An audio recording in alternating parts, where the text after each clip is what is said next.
Y en Noticias de la Amiga nos acompaña invitada en nuestro estudio Laura Carolina Suárez, quien es representante del campo de análisis experimental de la conducta del Colegio Colombiano de Psicología. Bienvenida. Muchas gracias, Maya, por la invitación. Muchas gracias, Joseph. Qué placer inmenso. Y para ponernos en contexto, recordemos que hace un par de días les contábamos que la Unión de Colegios Internacionales de Bogotá, UNCOLI, prohibía justamente ese uso de teléfonos y móviles en diferentes puntos del tema curricular en los jóvenes. Pero más que eso queremos hablar con la doctora Laura y es, ¿no valdría la pena mejor regular en Colombia el uso de dispositivos celulares en los niños, en los jóvenes, más que prohibirlos? ¿Qué decimos ante eso? Justamente, Joseph, esa es la postura del Colegio Colombiano de Psicólogos y de la población de psicólogos en general, debido a que una prohibición en realidad no mejora o no soluciona la problemática que estamos observando. En su lugar, una regulación en diferentes ambientes de aprendizaje podría llegar a ser mucho más propicia.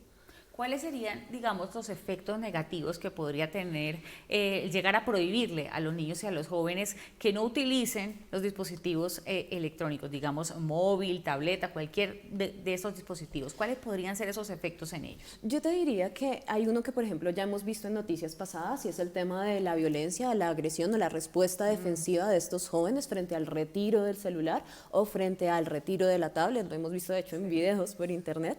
Y es un castigo, además. Exactamente, estamos diciendo no utilices esto, pero no estamos diciéndole cómo hacer un uso adecuado del mismo o responsable del mismo. Y adicional a las respuestas emocionales o de frustración, vas a ver que la conducta se redistribuye. Simplemente, ¿qué va a pasar con el tiempo que el adolescente o el niño pasa con el celular? Si se lo quitas, en realidad va a tener que hacer algo diferente. ¿Y qué garantías tenemos de que ese algo diferente sea algo adecuado, sea algo para su aprendizaje o sea algo para su bienestar?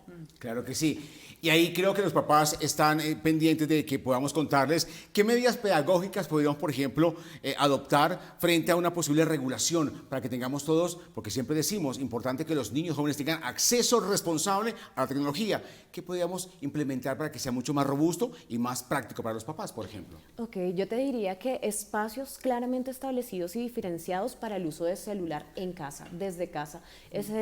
Tenemos que fomentar la idea de que los espacios de aprendizaje no son únicamente los colegios. Los espacios de aprendizaje inician en casa y en cualquier otro ambiente donde haya interacción social o con pares por parte de niños y adolescentes. En ese sentido, espacios discriminados para el uso del celular y para el no uso del celular, espacios para el juego con el celular, espacio para el tema de redes sociales en el celular o espacios también para el tema de aprendizaje con el celular, que es de hecho lo que hacemos en la formación universitaria.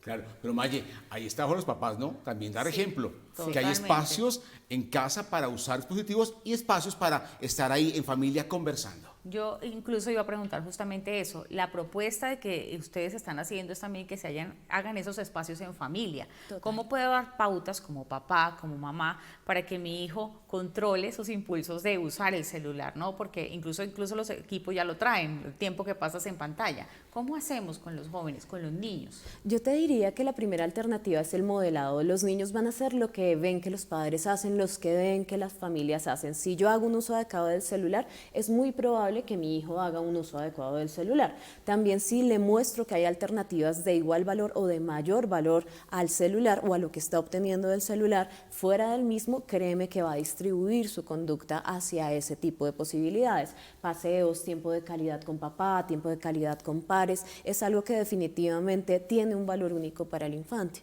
Y en esta propuesta de regulación del tema tecnológico, ¿qué papel cumplen los docentes? Que creo que también es fundamental.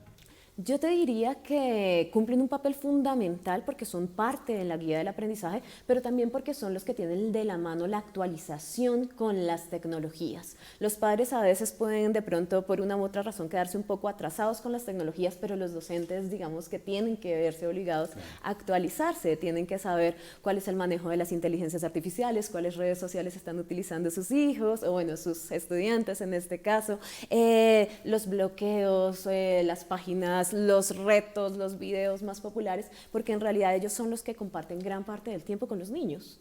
Hablábamos con mi compañera Maya y es, si uno ve, por ejemplo, qué beneficios tiene un niño hoy en Colombia que tiene acceso responsable a la tecnología y quien no lo tiene, ¿hay alguna diferencia en desarrollo de un niño hoy en Colombia?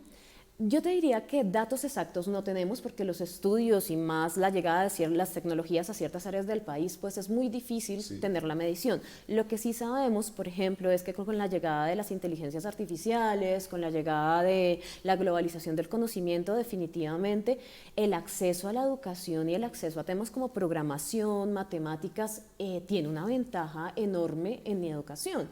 Por ejemplo, toma el caso de pandemia en el cual muchas zonas de Colombia se quedaron aisladas y ni siquiera teníamos cómo comunicarnos con los niños para poder pasar las tareas o para poder hablar de trabajos o de temas que eran fundamentales para su educación. Entonces, más que un enemigo en el celular, podríamos ver un probable complemento a esos procesos formativos. Hablando de enemigo, digamos entre comillas, ¿cómo podemos hacer padres de familia y también escuelas, colegios con el tema de ciberbullying? Porque es un tema complejo también de manejar, todo el tema de los peligros que hay en Internet. ¿Cómo hablar con los hijos de este tema? Yo diría que francamente es un tema que tenemos que hablar francamente, no podemos seguir ocultando temas como mi hijo está acosando a alguien o como a mi hijo le cae mal fulanito, sutanito. En realidad son temas que podemos hablar plenamente. A veces subestimamos la capacidad de entendimiento que tienen los niños y en realidad los niños pueden entender mucho de lo que está pasando a sus alrededores. Eso junto con el modelo, eso junto con un manejo adecuado de las redes, qué sé yo, controles parentales dentro de las redes, tiempo que nos da la medida del celular de bienestar, etcétera, puede funcionar muy bien para que los niños comprendan en realidad cómo hacer uso adecuado de esta herramienta.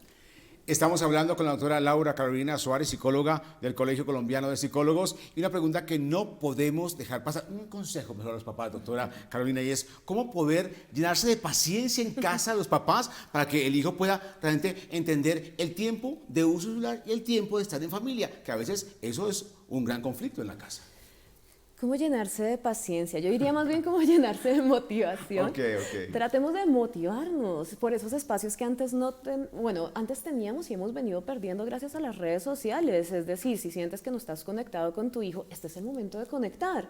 Si sientes que no sabes qué es lo que pasa, si sientes que no sabe qué actividad está llevando a cabo, este es el momento para aprovechar y generar una conexión de calidad con los hijos y con la familia. Entonces, de nuevo, comparte el video con él, pero después deja el celular al lado y quédate hablando sobre el video y sobre lo bonito que es el momento de compartir.